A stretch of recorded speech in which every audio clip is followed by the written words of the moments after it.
आणि भयमुक्त नांदगाव असं टॅगलाईन करून भयमुक्त करण्याच्या याच्याने ते आले होते. बघा तुम्ही, त्यांच्याकडे विकास नव्हता, लोकांचे सुख दुःख नव्हते त्यांच्याकडे, त्यांनी कधी कोणाच्या वाईट काळात गेले नाही, त्यांनी पक्ष मोठा केला नाही, मग त्यांच्याकडे काही नव्हतंच, त्याच्यामुळे लोकांना ते वेड्यात काढत होते. परंतु माझी मायबाप जनता, माझे पदाधिकारी महायुतीचे हे सुज्ञ होते, त्या घाणेरड्या राजकारणाला ते बळी पडले नाही, त्यामुळे मी त्यांच्या सगळ्यांचे आभार मानतो. पुढचा विजन काय तुमचा आता निवडून आले तुम्ही?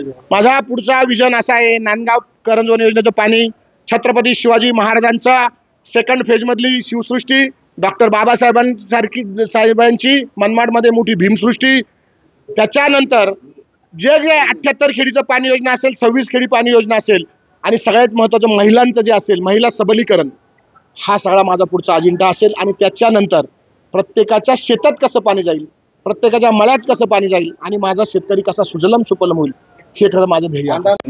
काय सांग मला असं वाटतं की महायुतीने लोकांची सेवा केली, महायुतीने मोठमोठे कामं आणलेत, मोठमोठे प्रोजेक्ट राबवलेत, त्यामुळे जनता सुज्ञ आहे राज्याची, त्यामुळे मला वाटतं की महायुतीकडे जास्त कल. नांदगाव मतदारसंघात लाल दिवेची गाडी दिसली नाही, मी तर आत्ताही असं सांगेल, मी आता जे सांगितलेले प्रोजेक्ट आणि माझ्या शेतीमध्ये जर पाणी, प्रत्येक शेतकऱ्याच्या मळ्यात जर पाणी जात असेल, त्याच्या वावरात पाणी जात असेल, तर मी माझ्या मंत्रिपदाला तिरंजली वाहील आणि माझ्या शेतात पाणी दिलं. आजही सांगतो, उद्याही सांगतो. फक्त त्यांनी मला प्रॉमिस करावं, सुहास तुझ्या नांदगाव विधानसभा मतदारसंघामध्ये इतके सिंचनाचे काम देतो, तर मला ते मंजूर आहे.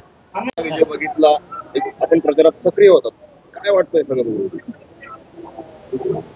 काय वाटतंय, खूप आनंद होतोय.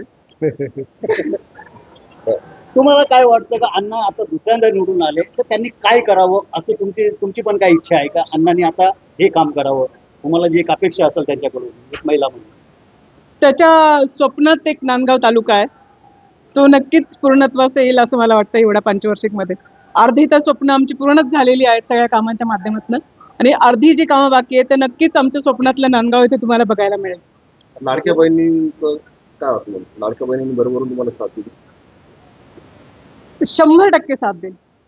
लाडक्या बहिणी फक्त मुख्यमंत्र्याच्याच नाही, तर आज नांदगाव तालुक्याच्या प्रत्येक भगिनींच्या तोंडावर अण्णांचं नाव आहे, अण्णांच्याही त्या लाडक्या भगिनीच आहेत, त्यामुळे नक्कीच त्यांची खूप साथ लाभली आम्हाला. आमदार कांदे हे दुसऱ्यांदा विजयी झालेले आहेत, आपण भावनावर देखील झालेले आहात, काय भावना आहेत आपल्या?